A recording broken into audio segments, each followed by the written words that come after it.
Assalamualaikum warahmatullahi wabarakatuh. Di sini kami dari kelompok 2 2025 TIG akan menjelaskan materi yaitu tentang pengutipan. Sebelumnya perkenalkan, nama saya Iqbal Badri Naufal, NIM 3 angka terakhir 195. Dan saya Dimas Gitama Prasetyo dengan NIM terakhir 201. Perkenalkan, nama saya Nadia Aulia Febrianti, NIM terakhir 200. Perkenalkan, nama saya Rian Saputra Elani dengan NIM terakhir 182.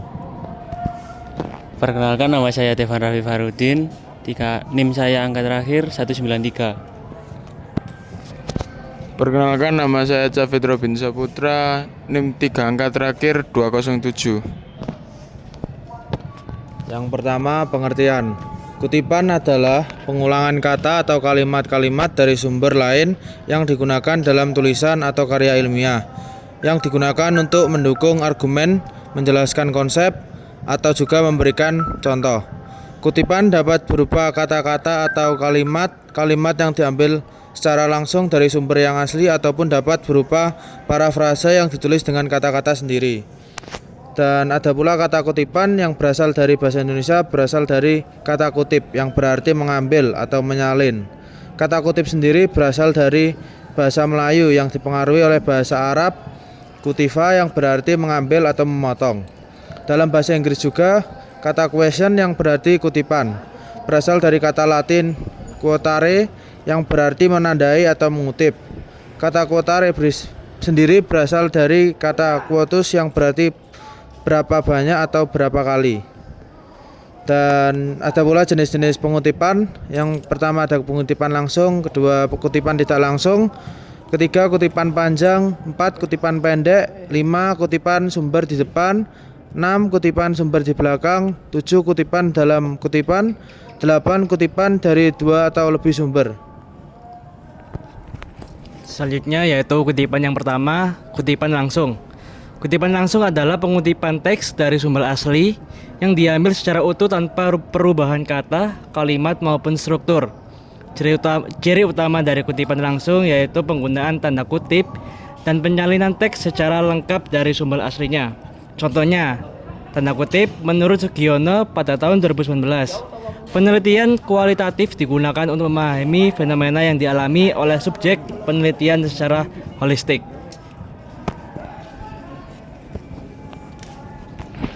Kutipan tidak langsung. Kutipan tidak langsung adalah pengungkapan kembali isi sumber dengan menggunakan kata-kata sendiri, tanpa mengubah makna aslinya.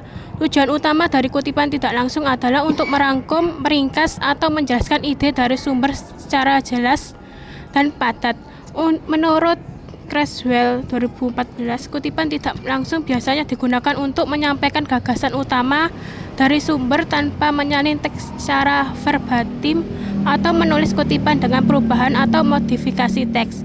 Contohnya, menurut Sugiono 2019, penelitian kualitatif bertujuan memahami secara menyeluruh pengalaman dan pandangan subjek penelitian. Selanjutnya yaitu kutipan panjang. Kutipan adalah pengulangan kata-kata atau kalimat-kalimat dari sumber lain yang digunakan dalam tulisan atau karya ilmiah untuk mendukung argumen, menjelaskan konsep, atau memberikan contoh. Kutipan dapat berupa kata-kata atau kalimat-kalimat yang diambil langsung dari sumber asli, atau dapat juga berupa parafrase yang ditulis dengan kata-kata sendiri. Kata kutipan dalam bahasa Indonesia berasal dari kata kutip yang berarti mengambil atau menyalin. Kata kutip sendiri berasal dari bahasa Melayu yang dipengaruhi oleh bahasa Arab kutiva yang berarti mengambil atau memotong. Dalam bahasa Inggris, kata quotation yang berarti kutipan berasal dari kata Latin quotare yang berarti menandai atau mengutip. Kata quotare sendiri berasal dari kata quotus yang berarti berapa banyak atau berapa kali. Selanjutnya, Kutipan pendek adalah kutipan langsung dari sumber asli yang diambil secara harfiah dan tidak diubah. Dengan panjang yang terbatas, biasanya kurang dari 3 atau 4 baris atau sekitar 40 kata, dan digunakan untuk mendukung argumen atau pendapat penulis dalam tulisan. American Psychological Association 2020. Kutipan pendek biasanya menggunakan tanda kutip di awal dan di akhir kutipan, dan sumber kutipan harus disebutkan secara jelas dan akurat. Kutipan sumber di depan merupakan teknik tulisan kutipan dengan menempatkan informasi sumber kutipan sebelum teks kutipan. Dengan demikian, nama penulis, tahun terbit, dan halaman sumber kutipan ditulis terlebih dahulu, baru kemudian diikuti oleh teks yang dikutip.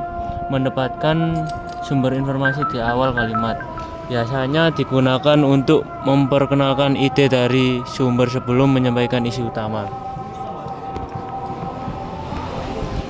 Selanjutnya, kutipan sumber di belakang. Penempatan sumber kutipan di belakang teks kutipan. Penulis dapat memberikan informasi tentang usul-usul kutipan tanpa mengganggu alur pembacaan teks kutipan. Kutipan sumber di belakang biasanya digunakan dalam gaya penulisan akademik dan ilmiah. Kutipan sumber di belakang menempatkan sumber setelah teks kutipan. Biasanya digunakan untuk menegaskan atau memperkuat pernyataan. Kutipan dalam kutipan. Kutipan dalam kutipan adalah kutipan yang diambil dari sumber utama, namun teks yang diambil adalah teks kutipan dari sumber lain, bukan teks yang ditulis oleh penulis sumber utama. Dengan kata lain, teks kutipan yang dikutip bukanlah karangan dari si penulis sumber utama, melainkan teks buatan orang lain yang dikutip oleh sumber utama. Selanjutnya, kutipan dari 2 atau lebih sumber. Kutipan ini tidak berbeda dari jenis kutipan yang lain, namun bedanya hanya pada jumlah sumber kutipan. Kutipan yang diambil untuk mendukung tulisan kita bisa saja bersumber dari buku yang berbeda. Misalnya, Anda ingin mengutip penjelasan tentang endapan. Setelah Anda cari di perpustakaan, ternyata ditemukan 2 atau 3 buku yang menjelaskan konsep endapan. Semua buku yang Anda temukan Anda jadikan sebagai sumber dari kutipan yang Anda tulis di dalam makalah Anda. Maka kutipan tersebut merupakan kutipan dari 2 atau lebih sumber. Baik, selanjutnya yaitu kesimpulan. Pengutipan merupakan salah satu aspek penting dalam penulisan karya ilmiah yang berfungsi untuk menunjukkan sumber ide, pendapat, atau data yang digunakan oleh penulis. Melalui pengutipan, penulisan dapat memperkuat argumentasi yang disampaikan serta memberikan dasar yang jelas bahwa informasi yang digunakan berasal dari sumber yang valid dan dapat dipercaya. Selain itu juga, pengutipan menjadi wujud penghargaan terhadap karya dan pemikiran orang lain, sehingga membantu menumbuhkan budaya akademik yang jujur dan bertanggung jawab. Baik, sekian dari presentasi dari kelompok 2. Kurang lebihnya mohon maaf. Wassalamualaikum warahmatullahi wabarakatuh.